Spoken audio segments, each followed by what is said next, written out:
Friends, जय हिंद। Welcome to Defence Positive. आज हम देखने वाले हैं अलजेब्रा प्रैक्टिस सेट 3।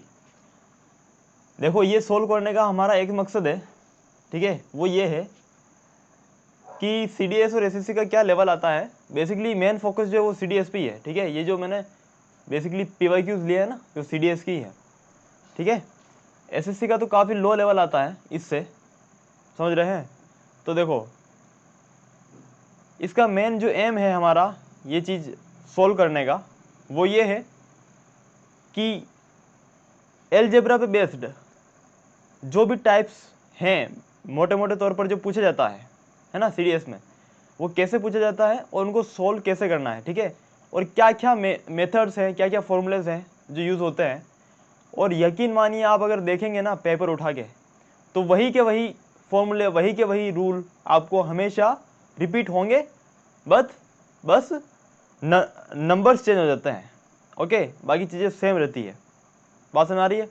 ये पीडीएफ जो है वो आपको यहाँ मिल जाएगी इस ग्रुप पे, यहाँ जाके चेक कर सकते हैं, ठीक है। उसके बाद सीए की मैगज़ीन मैंने सितंबर वाली डाल दी है इसी ग्रुप के अंदर, वहाँ जाके देख लीजिएगा, ठीक है। चलो तो शुरू करते हैं और देखते हैं। जो यूपीएससी पूछता है ना, उसी तरीके के हम देखेंगे। बाकी उसके अलावा कोई फालतू की चीज़ नहीं करेंगे, समझ रहे हैं। चलो शुरू करते हैं। What is the maximum value of the expression this? अब ये एक्सप्रेशन दिया है ना, इसकी मुझे मैक्सिमम वैल्यू निकालनी है। तो तुम्हें पता है कि 1/2 या 1/3, इन दोनों में से छोटा कौन है, बड़ा कौन है, बताइए। अपॉन के अंदर जो संख्या छोटी होगी ना, वही वाली क्या हो जाएगी, बड़ी हो जाएगी, समझ रहे हैं। तो 1/2 इससे बड़ा है ना, तो इसलिए हमें क्या निकालना है, maximum value of this expression. हमें इसकी मैक्सिमम वैल्यू निकालने के लिए क्या करना पड़ेगा, इस इक्वेशन की मिनिमम वैल्यू निकालनी पड़ेगी। बात सुना रही है ना। तो देखो, सिंपल सी बात है, किसी भी इक्वेशन की मिनिमम वैल्यू निकालनी हो ना, तो क्या होता है, देखो इक्वेशन होती है आपके पास ऐसी, x² plus bx plus c is equal to 0। ये आपकी है क्वाड्रेटिक इक्वेशन का प्रिंसिपल फॉर्म, ओके। अब देखो, इसमें अगर जो a है ना वो ग्रेटर देन 0 है, if a is greater than 0, ठीक है, तो हम निकालते हैं इसकी मिनिमम वैल्यू। क्या निकालते हैं, मिनिमम वैल्यू। और वो मिनिमम वैल्यू क्या हो जाती है, 4ac minus b² upon 4a, ठीक है। अभी तो ये तो आपको ज्ञात होगा ना कि d इज इक्वल टू क्या होता है, b² माइनस 4ac होता है ना। तो b² माइनस 4ac होता है ना, इसका उल्टा कर देना है आपको, बस b को पीछे ले जाना है, इसको आगे ले आना है। ये फॉर्मूला हो जाता है मिनिमम वैल्यू फाइंड आउट करने का। अगर a की जो वैल्यू है वो लेस देन 0 है, तो मैक्सिमम वैल्यू हम निकालते हैं, ठीक है। सेम मेथड, मैक्सिमम वैल्यू क्या हो जाएगी, यही 4ac माइनस b² अपॉन 4। बात समझ आ रही है। ये कौन तय करेगा कि ये मैक्सिमम है या मिनिमम, a की वैल्यू। अगर a बड़ा है तो ये मिनिमम वैल्यू होगी, और ये अगर छोटा है तो ये मैक्सिमम वैल्यू होगी। समझ रहे हो, ये मेथड इसमें अप्लाई होगा। सिंपल सी बात है। तो चलो इसको सोल्व करते हैं, ओके। तो what is the minimum value of this expression, हमें बेसिकली मैक्सिमम निकालनी है, तो यानी 1 में इसका मिनिमम निकालना पड़ेगा। समझ में आ रही है बात। तो कैसे निकालेंगे, minimum value of x² plus 5x plus 10 क्या हो जाएगा, 4ac। a क्या है यहाँ पर 1, c क्या है 10 माइनस b², b क्या है आपके पास 5, तो b² कितना हो जाएगा 25, 4 इंटू a, ठीक है। कितना हो जाएगा 40 माइनस 25 अपॉन 4, ओके। तो कितना हुआ 15 upon 4। Option number A is the right answer, okay. कौन सा वाला क्वेश्चन है,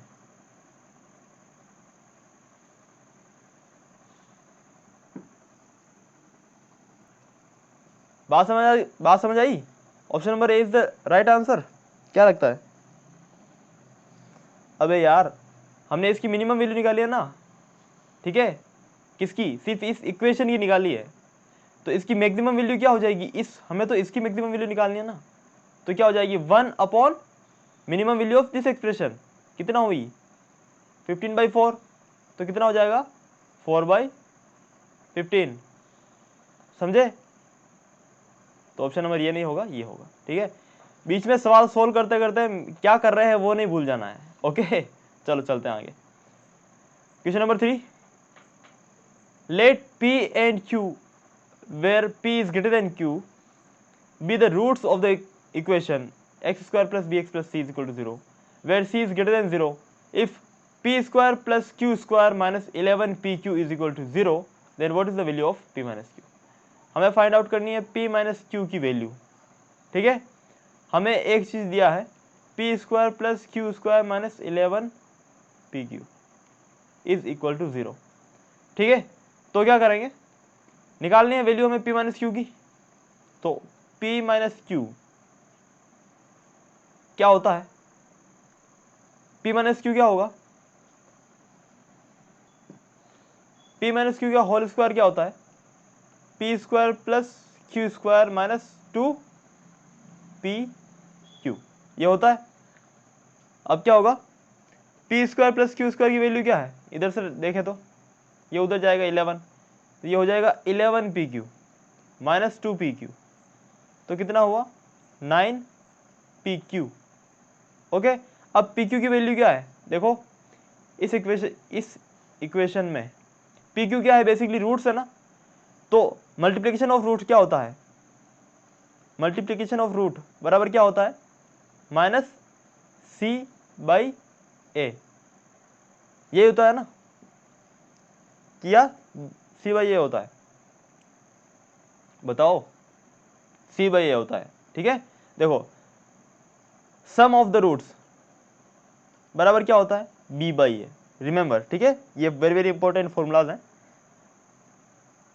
and multiplication of the roots क्या होता है c/a, सही है क्या, अब सही है क्या, माइनस b/a होता है, ठीक है, ध्यान रखना। तो ये चीज होती है, ओके। देखो तो अब क्या होगा यहाँ पर, तो पी क्यू की वैल्यू क्या हो जाएगी आपके पास c/a, है ना, a क्या है यहाँ पर 1 है, तो ये होगी पी क्यू की वैल्यू क्या होगी c, तो यहाँ पर रख देंगे 9c, तो यहाँ पर स्क्वायर हटेगा ना, तो p माइनस क्यू का स्क्वायर मैंने हटाया, तो इधर क्या हो जाएगा 3√c, simple.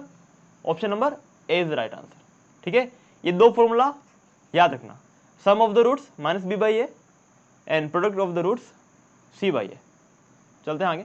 Question number 7, a person agrees to work for 30 days on a condition that for every day's work he should receive Rs rupees 500, okay, and that for every day's absence from the work he should forfeit 100 rupees, मतलब हर दिन का उसे 500 रुपये मिलेगा, ठीक है, और एक दिन की छुट्टी अगर उसने मारी तो 100 रुपये काट लिए जाएंगे। At the end of the time he received इतने रुपए, how many days did he work, तो लास्ट में उसे इतने रुपए मिले, तो उसने कितने दिन काम किया, सिंपल। देखो टोटल थे आपके पास 30 डेज, है ना, 30 डेज में से मान लो कि उसने x दिन तो काम किया है, और तो फिर कितना बचे 30 माइनस x दिन, इतने उन्होंने छुट्टी मारी, बात समझ आ रही, तो इतने दिन काम किया तो छुट्टी मारने के दिन यही हो जाएंगे, है क्या नहीं, जो टोटल डेज हैं उनमें से काम जितने दिन काम किया वो निकाल दोगे, तो वो हो जाएंगे छुट्टियों वाले दिन, सिंपल। तो जितने दिन उसने काम किया उतने हर दिन का उसे मिला 500 रुपये, तो टोटल कितना हो गए 500 इंटू, समझ रहे हो ना, एक दिन अगर तुमने काम किया तो 500 रुपये मिले, तो 2 दिन किया तो कितना हो जाएंगे, ये ऐसे ही करते हैं ना, सिंपल। तो मल्टीप्लिकेशन हो जाएगा प्लस, ठीक है, इतने दिन उसने छुट्टी मारी उसके इसको 100 रुपये काट लिए गए, ठीक है, प्लस होगा माइनस होगा, यहाँ होगा माइनस, ये काट लिए गए ना, सिंपल। ये टोटल इसके कितने रुपए इसको मिले, इतने रुपए, ठीक है, ये सब हो जाने के बाद इसको इतने रुपए मिले, तो क्या करोगे 500x माइनस क्या हो जाएगा, minus into minus plus 100x minus 3000 is equal to, ठीक है, कितना हो जाएगा 600x is equal two plus 3000, तो कितना हो गया? सिंपल, ये हो गया, ठीक है। x इज इक्वल टू क्या हो जाएगा, इससे हम डिवाइड कर देंगे, तो यहां पर देखो 6 दूनी 12 और 6 चौक 24, x इज इक्वल टू 24, यानी 24 दिन उसने काम किया। बात समझ आ रही है ना? हमने x क्या माना था, जितने दिन उसने काम किया, तो x क्या है हमारे पास 24 दिन, इतने दिन उसने काम किया। सिंपल। चलते हैं आगे क्वेश्चन नंबर 2। क्वेश्चन नंबर 2 क्या कहता है, स्टूडेंट्स ऑफ ए क्लास, ये ऐसे क्वेश्चंस भी काफी पूछे जाते हैं, ठीक है, रो एंड कॉलम वाला। Students of a class are made to sit in rows of equal numbers of chairs, ठीक है। रो है, यानी रो ऐसे होती है, ठीक है, हर एक रो में इक्वल नंबर ऑफ चेयर्स हैं, मान लीजिए 2 2 2 2 है या 4 4 4 4 जो भी, ठीक है। मान लीजिए x नंबर ऑफ चेयर्स है रो के अंदर, okay. If number of students is increased by 2 in each row, then the number of rows decrease by 3। अगर हर एक रो में मैं 2 2 बंदे बढ़ा दूं, मतलब यहां से 2 बंदों को बोलूं कि इधर बैठ जाओ, यहां से 2 को बोलूं इधर बैठ जाओ, ठीक है, समझ रहे हैं? तो 2 2 मैं मतलब ऐड कर रहा हूं, इस वाली रो में से हटा के मैंने 2 2 सब में बिठा दिए, ये रो क्या हो जाएगी, ये रो हट जाएगी, खत्म हो जाएगी। सिंपल, समझ रहे हो ना? तो कुछ नहीं करना है, सिंपल सा है, सवाल को समझो, ठीक है।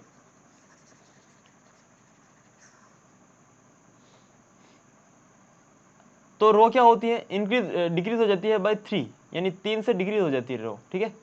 If number of students is increase by 4, अगर नंबर ऑफ स्टूडेंट मैं क्या करूं, बढ़ा दूं in each row, then the number of rows decrease by 5। और अगर मैं 4 4 स्टूडेंट और बढ़ा देता हूं ना, 2 की जगह मैं 4 बढ़ा देता हूं हर एक रो के अंदर, तो जो रो है वो जितनी रो है उसमें से 5 रो लेस हो जाती है, डिक्रीज हो जाती है। सिंपल। देखो तो क्या करेंगे, हमें निकालना है नंबर ऑफ स्टूडेंट्स, ठीक है। नंबर ऑफ स्टूडेंट्स क्या हो जाएंगे, जैसे कि मान लो मेरे पास 4 रो है, माना, ठीक है, 4 रो है और हर एक रो के अंदर 10 स्टूडेंट है, तो मैं number of students find out कैसे करूंगा, 4 इंटू 10 40, समझ रहे हैं? यानी क्या समझे, number of rose into number of chairs, ठीक है, इन ईच रो, तो क्या हो जाएगा टोटल नंबर ऑफ स्टूडेंट्स। तो क्या हो जाएगा, मान लीजिए यहां पर x रोज हैं एंड हर एक रो के अंदर y चेयर्स हैं, तो नंबर ऑफ स्टूडेंट्स क्या हो जाएगा xy, समझ रहे हैं? देखो अब इसमें मैं क्या कर रहा हूं कि अगर मैं number of students is increase by 2, ठीक है, इन ईच रो, अगर मैं एक रो में कितने बंदे इंक्रीज कर रहा हूं, 2 बंदे इंक्रीज कर रहा हूं, यानी मैंने y में इंक्रीज किया, ठीक है, मैंने इंक्रीज किया y में, तो क्या हो रहा है, then the number of rows decreased by 3। तो नंबर ऑफ रोज जो है ना, मैंने क्या मानी थी x, ये क्या हो जा रही है, ये हो जा रहा है x माइनस 3 हो जा रहा है, ठीक है। अगर मैं number of students is increased bye 4, number of students जो मैंने मानी थी चेयर की संख्या y, उसको मैं बढ़ा रहा हूं 4 से ना, तो क्या हो जा रहा है, रो की जो संख्या वो क्या हो जा रही है, 5 डिक्रीज हो जा रही है, ठीक है, समझ रहे हो? इसको मैंने इक्वल क्यों किया है, क्योंकि नंबर ऑफ स्टूडेंट्स तो सेम ही रहेंगे ना, वो तो चेंज नहीं होंगे। बात समझ आ रही है? तो देखो नंबर ऑफ स्टूडेंट्स क्या हो जाएंगे, रो इंटू चेयर, ठीक है, सिंपल, चेयर इंटू रो। तो देखो इनको क्या करूंगा मैं, सोल्व कर सकता हूं, सोल्व करो, क्या हो जाएगा, मल्टीप्लीकेशन करो, इधर करो अंदर अंदर, तो एक्स वाई, ठीक है, इनको सोल्व, इसको सोल्व कर रहा हूं मैं, x y minus 3y plus 2x minus 6 हो गया, इज इक्वल टू, अब इसको सोल्व करो, y इंटू एक्स, तो एक्स वाई माइनस 5y, ठीक है, एक्स वाई माइनस 5y, अब इसको मल्टीप्लाई करो 4x माइनस 20। क्या करते हैं हम पहले, पता है तुम्हें, इस y को पूरे से मल्टीप्लिकेशन होता है तो ये आ गया, फिर इस 4 का पूरे से मल्टीप्लिकेशन होता है तो ये आ गया, सिंपल। और ध्यान रखना जो साइन है वो ऐसे ही आएंगे, साइन को भी मल्टीप्लाई करना है, ठीक है। अब देखो सोल्व करो, ये तो 0 हो जाएगा ना, x माइनस वाई इधर आ जाएगा। तो अब देखो इसको सोल्व करते हैं, 2x यहाँ पर है, ये भी क्या हो जाएगा, 2x हो जाएगा इधर, है ना। बेसिकली कैसे हुआ, ये मैं डिवाइड नहीं कर रहा हूँ, ठीक है, ये 2x उधर जाएगा तो इससे माइनस हो जाएगा, तो कितना बचेगा इधर 2x, इधर 5y है ना, ये 5y उधर गया, ठीक है, तो कितना हो जाएगा 5y अगर उधर गया तो प्लस 5y हो जाएगा, प्लस 5y माइनस 3y, यानी कितना बच जाएगा इधर 2y, इनको भी हटा दो, सिंपल। तो देखो 2y, अब ये -6 है, इस 20 को आप उधर भेजो तो कितना हो जाएगा, plus 20 minus 6, 14 plus 14 is equal to, इस तरफ कितना बचा 2x इज इक्वल टू हमारे पास क्या है xy, इसको मत भूलो, ठीक है।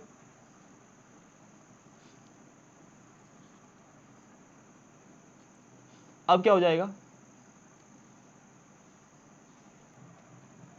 ठीक है, अब क्या करोगे, अब इसको डिवाइड कर दो ना, ठीक है, तो क्या हो जाएगा y 2 से डिवाइड कर रहा हूँ, 2 2 2, ओके, तो कितना हो जाएगा y plus 7 is equal to x। अब क्या करोगे, इधर तो नहीं करना है डिवाइड, ठीक है। देखो यहाँ मैंने इस क्वेश्चन को जानबूझ के थोड़ा सा रॉन्ग किया है, क्यों किया है, तुम्हें एक चीज़ बताने के लिए, ठीक है, कि अगर हमें दो चीज़ें दी हो, ठीक है, और या फिर हमें दो चीज़ें निकालनी हो ना, तो हमें दो इक्वेशन फाइंड आउट करना पड़ता है, कि कितने, दो इक्वेशंस। अभी देखो मतलब हमें दो इक्वेशंस चाहिए दो चीज़ें निकालने के लिए, हमें क्या निकालना है, नंबर ऑफ स्टूडेंट्स, वो क्या होंगे, number of rose into number of chairs या फिर नंबर ऑफ कॉलम्स, बात समझ रहे हो। तो ये हमें दो चीज़ें चाहिए, तो इसलिए हमें दो इक्वेशंस बनानी पड़ेंगी, बात समझ आ रही है। तो ये बात हमेशा ध्यान रखना कि जब भी आपको दो चीज़ें फाइंड आउट करनी हो तो आपको दो इक्वेशंस की आवश्यकता होती है, ओके। तो यहाँ से ही आपको, यहाँ से ही ये जो चीज़ मैंने लिखी है ना, यहाँ से ही आपको दो इक्वेशन मिल जाएंगे। पहला कौन सा, ये वाला, ठीक है, ये इसको मैंने सोल्व किया था, लिख लो, ठीक है, ये इक्वल टू एक्स वाई है, इक्वल टू एक्स वाई, पहला इक्वेशन ये हो गया ना, इसको सिंप्लीफाई करते हैं, ठीक है, क्योंकि पहली चीज़ तो हमें ये दी थी ना, कितनी रो हो जाएगी तो इतने कॉलम हो जाएंगे वगैरह वगैरह, और दूसरी चीज़ हमें ये दी थी कि इतने, अगर इतने रो हो जाएंगे तो इतने कॉलम हो जाएंगे, तो इन दोनों से हमें दो इक्वेशंस बनानी है, ओके। ये बेसिकली क्या हो जाएंगी, नंबर ऑफ स्टूडेंट्स, तो ये हटा देंगे, 0 हो जाएगा, तो कितना आया हमारे पास -3y plus 2x is equal to 6, ये आपका पहला इक्वेशन बना, ओके। दूसरा इक्वेशन क्या बन जाएगा, इससे बन जाएगा, ठीक है, इसको क्या है हमने सोल्व यहाँ पर एज इट इज यहाँ पर लिखिए आप, ठीक है। अब आप ये कभी नहीं भूलोगे, ओके, क्योंकि आपको ये चीज़ हमेशा याद रहेगी, जब दो चीज़ें चाहिए तो दो इक्वेशन ज़रूरी है, ओके। इसको लिखो x y minus 5y plus 4x minus 20 is equal to भी एक्स वाई, ये भी इक्वल टू एक्स वाई है ना, ये रहा। तो देखो 0 हो जाएगा, कितना हो जाएगा -5y plus 4x is equal to 20, equation number 2, simple है। अब इक्वेशंस को सोल्व कैसे करते हैं वो तो आपको आता ही होगा, यहाँ पर 4x है ना, यहाँ पर मुझे 0 बनाना होगा, x को 0 बना देता हूँ चलो मैं, ठीक है।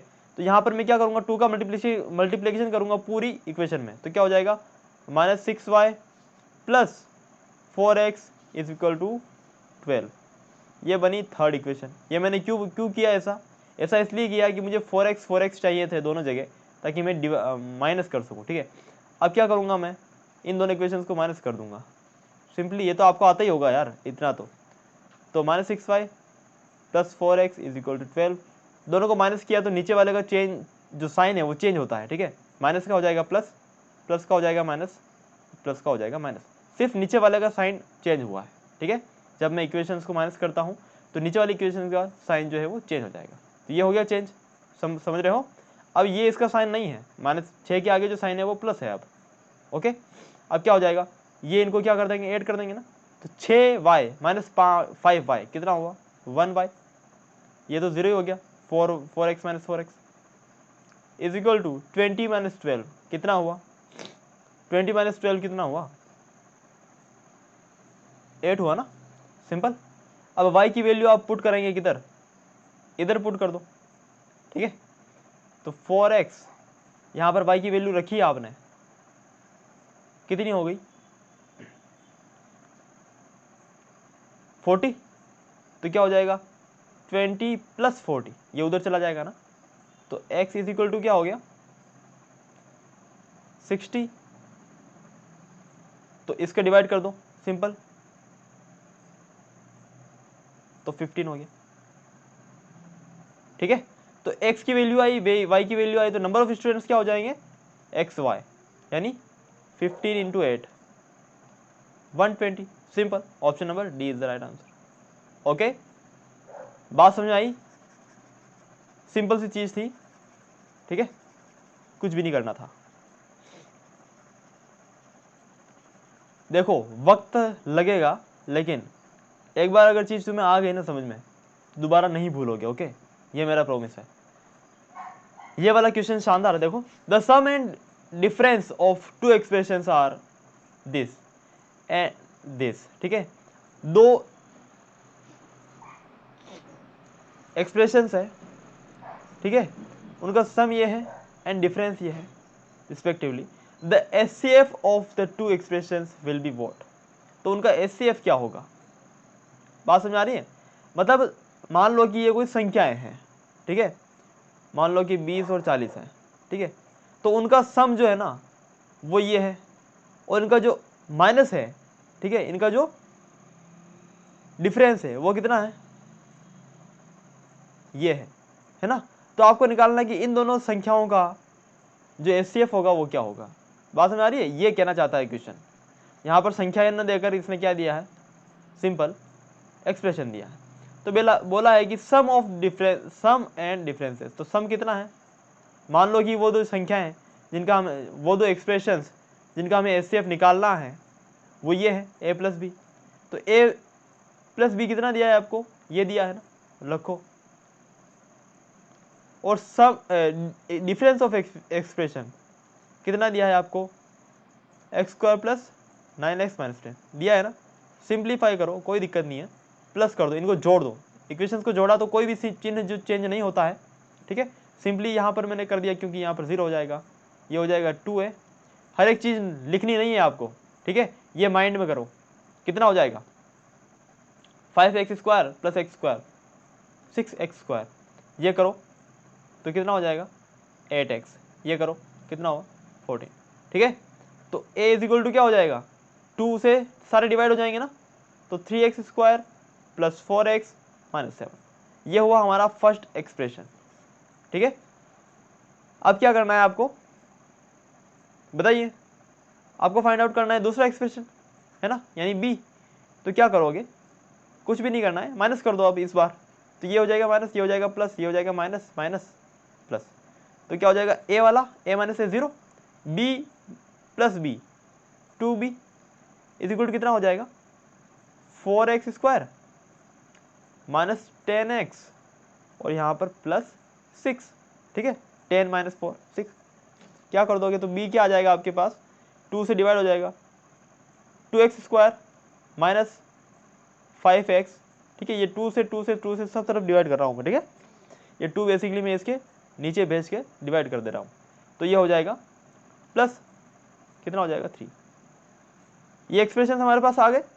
अब इनका एचसीएफ निकालना है। एचसीएफ का क्या मतलब है, एचसीएफ का मतलब है हाईएस्ट कॉमन फैक्टर, ठीक है। हाईएस्ट कॉमन फैक्टर का मतलब है कि वो इस एक्सप्रेशन को भी सेटिस्फाई करेगा और इसको भी सेटिस्फाई करेगा। तो क्या हो जाएगा, यहाँ से x बराबर क्या होगा 1, यहाँ से x बराबर क्या होगा -1।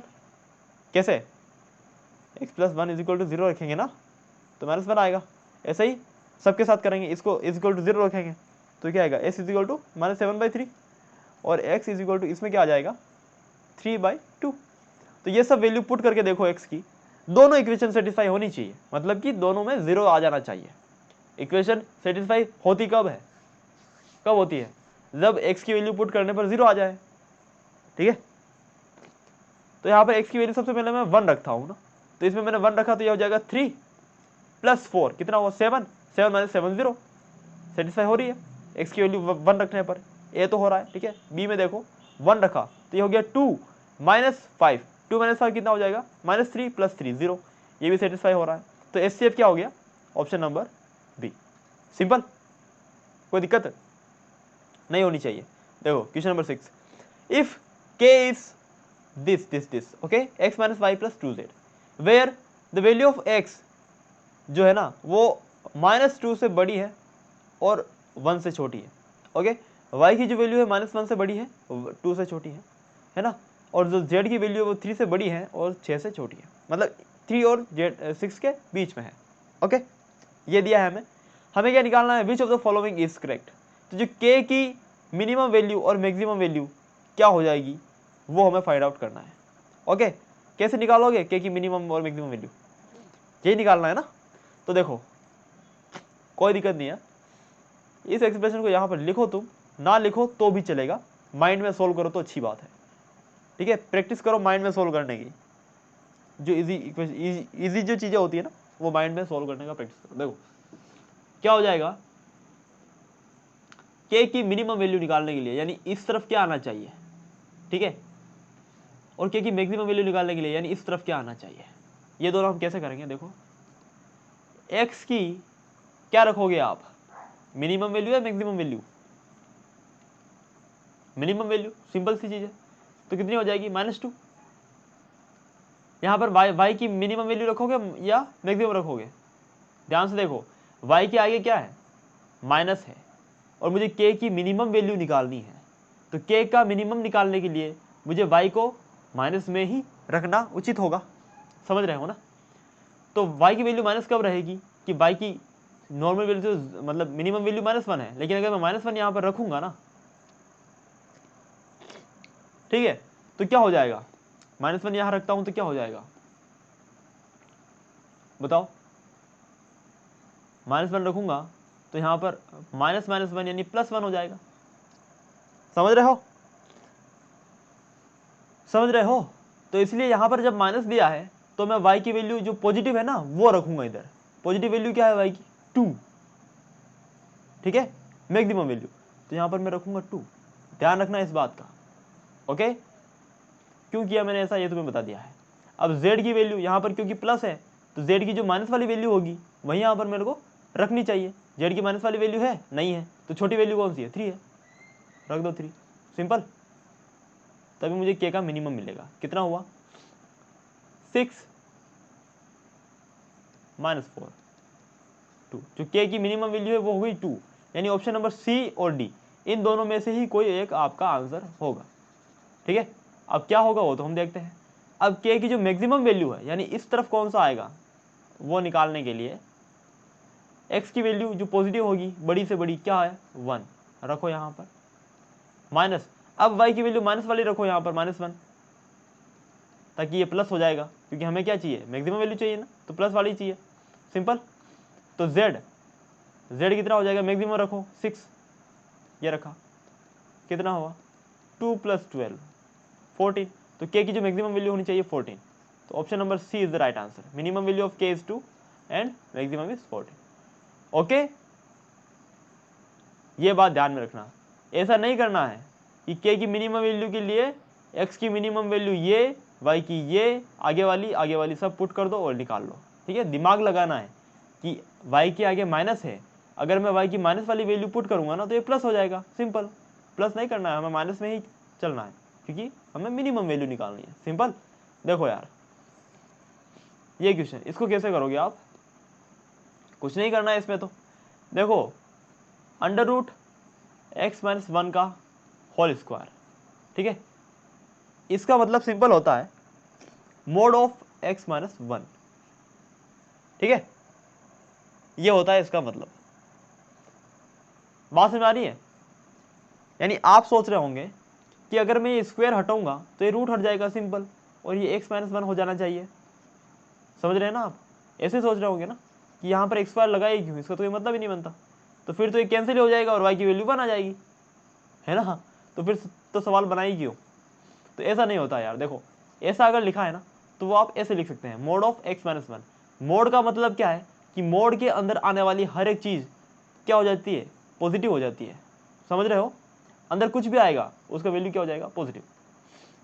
ये बेसिकली मोड यानी ये दो डंडे, ठीक है, और कुछ भी नहीं। ये जो डंडे हैं वो अपने अंदर वाली चीज को पॉजिटिव बना देते हैं। ओके, अब देखो y की वैल्यू क्या क्या हो सकती है। तो y को मैंने सिंप्लीफाई किया तो ऊपर वाला क्या हो जाएगा, मोड x - 1, और नीचे वाला जो है वो x - 1 ही रहेगा। अब अगर मैं y की वैल्यू 1 पुट करूं तो if x is greater than 1, क्या पूछ रहा है ये, y इज इक्वल टू 1 होगा क्या? अगर if x is greater than 1 है तो x की वैल्यू ग्रेटर देन 1 रखो, यानी 2 रखा, ठीक है, 2 - 1, तो y की वैल्यू 1 होगी क्या, देखते हैं। ये हो जाएगा 1 1, तो 1 हो गया, यस, ठीक है। और कुछ भी डाल के देख लो, 2 नहीं रखा मैंने, 4 रखा, तो कितना हुआ, 3/3, 1 हो रहा है, हमेशा ही हो रहा है, यानी ऑप्शन नंबर 1 तो राइट होगा ही। देखते हैं, अगर if x is less than 1 तो क्या y की वैल्यू -1 होगी क्या, देखते हैं।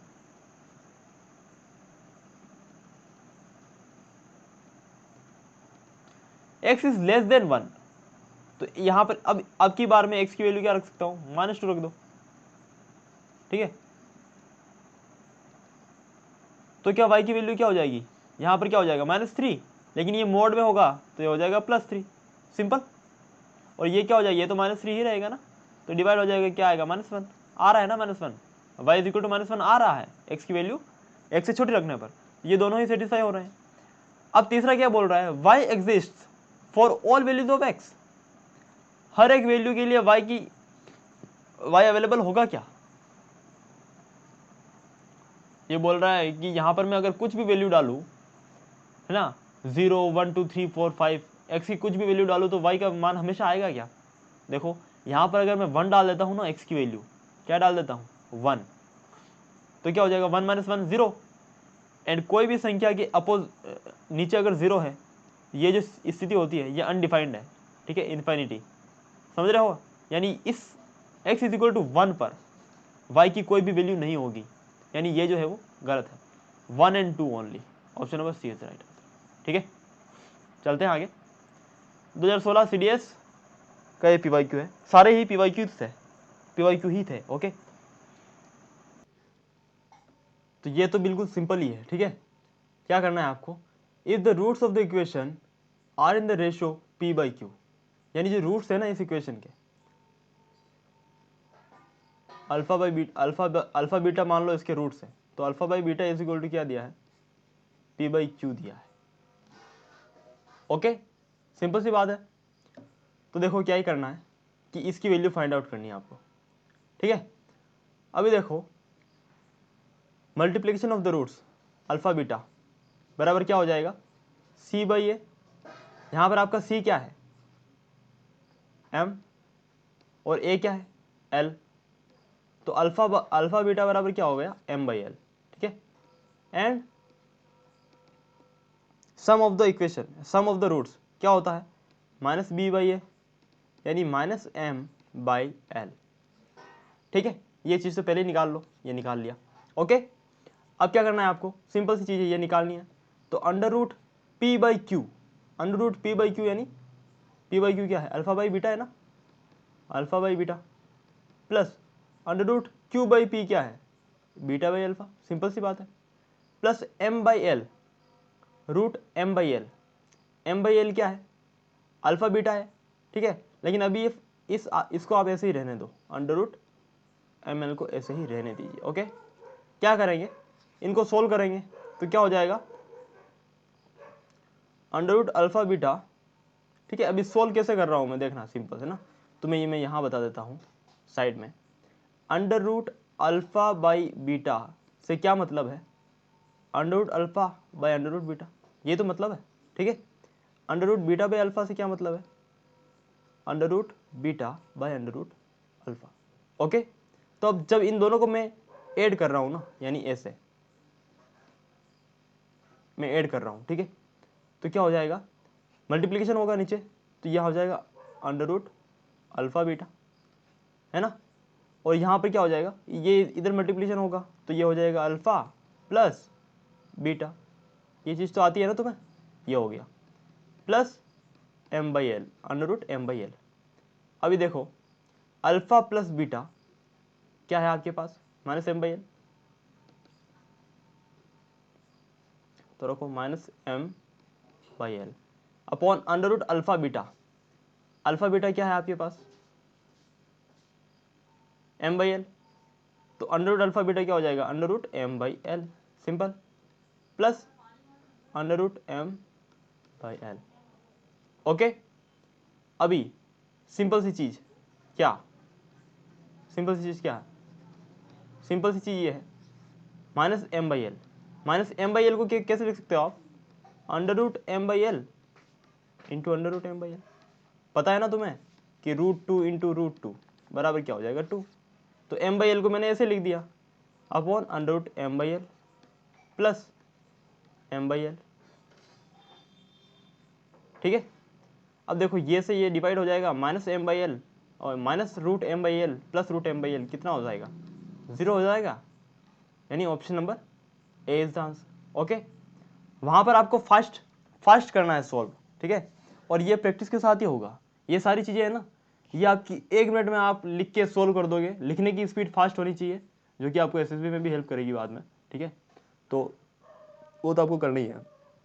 ओके, ये पीडीएफ मैं इस ग्रुप पे भेज दूंगा, जाके इस ग्रुप को ज्वाइन कर लीजिएगा प्लीज़।